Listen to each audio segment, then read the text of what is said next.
మార్కాపురం జిల్లా కేంద్రంలో దళితులపై జరుగుతున్న దాడులను తీవ్రంగా ఖండిస్తూ ఎంఆర్పీఎస్ నాయకులు నిరసన ర్యాలీ నిర్వహించారు.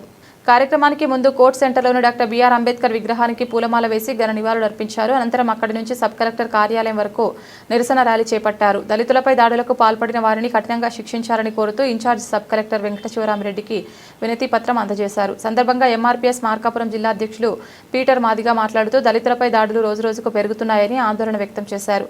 కోనసీమ, రాయలసీమ ప్రాంతాల్లో ఎంఆర్పీఎస్ నాయకులపై కూడా తీవ్ర దాడులు జరుగుతున్నాయని తెలిపారు. ఈ దాడులు చూస్తే కూటమి ప్రభుత్వం దళితులకు అండగా నిలబడడం లేదన్న విషయం స్పష్టంగా కనిపిస్తోందని విమర్శించారు.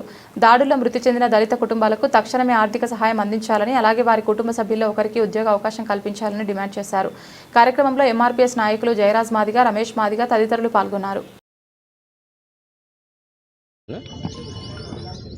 కొత్త ప్రభుత్వం ఏర్పడి ఇప్పటికీ కూటమి ప్రభుత్వం ఏర్పడి ఇప్పటికీ 2 సంవత్సరాలుగా వస్తున్నప్పటికీ ఆంధ్ర రాష్ట్రంలో దళితులపై దాడులు అనేది ఒక పరిపాటిగా కొనసాగుతూ ఉంది.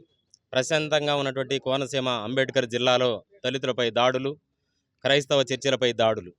ఈరోజు చూస్తుంటే రాయలసీమ ప్రాంతంలో 3 హత్యలు జరిగినటువంటి పరిస్థితి ఎంఆర్పీఎస్ నాయకుల్ని. నిన్నగాక మొన్న టిఎన్ రమేష్ అన్నటువంటి ఎంఆర్పీఎస్ నాయకుడిని ట్రాక్టర్తో గుద్దించి ఒక బాధితురాలికి అండగా నిలబడినటువంటి ఈ కార్యక్రమంలో, బాధితుడికి అండగా నిలబడినటువంటి కార్యక్రమంలో ఎంఆర్పీఎస్ నాయకుడిని టిఎం రమేష్ని ట్రాక్టర్తో గుద్ది రాడ్లతో కొట్టి చంపడం అనేది అమానుషమైనటువంటి చర్య.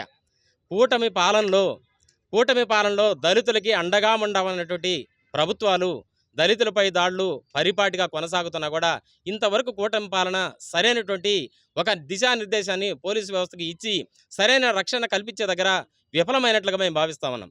ఒకటి గమనించాలా, గతంలో ఎన్నికల సమయంలో కూడా దళిత నాయకులు కూడా కూటమి పాలనకి మద్దతు ఇచ్చినటువంటి నాయకత్వం కూడా కూటమి పాలన, దళిత వర్గాల పాలన అనేటువంటి ఒక హామీ, ఒక మాట జరిగినటువంటి పరిస్థితి. కానీ నేటి పరిస్థితిలో చూస్తూ ఉంటే దళితులపై దాడులు నిరంతరంగా కొనసాగుతూ ఉన్నాయి.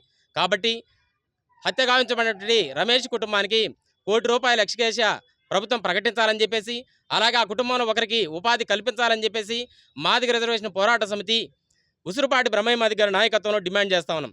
దానితో పాటుగా 5 ఎకరాల వ్యవసాయ భూమిని కూడా కేటాయించాలని చెప్పేసి ప్రభుత్వం దృష్టికి తీసుకొస్తా ఉన్నాం. దానితో పాటుగా ప్రభుత్వం మరింతగా దళితులకి ఒక పటిష్టమైన రక్షణ కల్పించాలని చెప్పేసి నాయకత్వం బాధ్యతలకు అందించేటువంటి క్రమంలో పోలీసు వ్యవస్థ కానీ ప్రభుత్వ వ్యవస్థ కానీ అందివ్వాలని చెప్పేసి తెలియజేసుకుంటూ మేము ఇటువంటి దాడుల్ని ప్రభుత్వం వెంటనే అరికట్టాలని చెప్పేసి మా డిమాండ్ మేము ప్రభుత్వం ముందు ఉంచుతూ ఈ కార్యక్రమంలో పాల్గొన్నటువంటి అలాగే మీడియా మిత్రులు కూడా, మీడియా సోదరులు కూడా మా యొక్క సమస్యల్ని, ఉన్నటువంటి రకరకాలైనటువంటి హత్యలను కానీ అన్ని విషయాలు కూడా ప్రపంచానికి చూపిస్తూ, అలాగే ఈ బాధిత కుటుంబాలకి న్యాయం జరిగే వరకు మాతో అండగా ఉండాలని చెప్పేసి మేము తెలియజేసుకుంటూ ఈ వినతి పత్రాన్ని సబ్ కలెక్టర్ గారికి ఇచ్చి మేము ప్రభుత్వం దృష్టికి తీసుకెళ్లాలనే ఒక ఉద్దేశంతో మేము అందరం రావడం జరిగింది. కాబట్టి ఈ కార్యక్రమాన్ని సమాజానికి చూపిస్తూ కార్యక్రమంలో కుటుంబానికి న్యాయం జరిగేంత వరకు మాకు అండగా ఉండాలని చెప్పి ప్రభుత్వము అలాగే మీడియా మిత్రులు అందరూ అండగా ఉండాలని చెప్పేసి తెలియజేసుకుంటూ సెలవు తీసుకుంటా ఉన్నాం.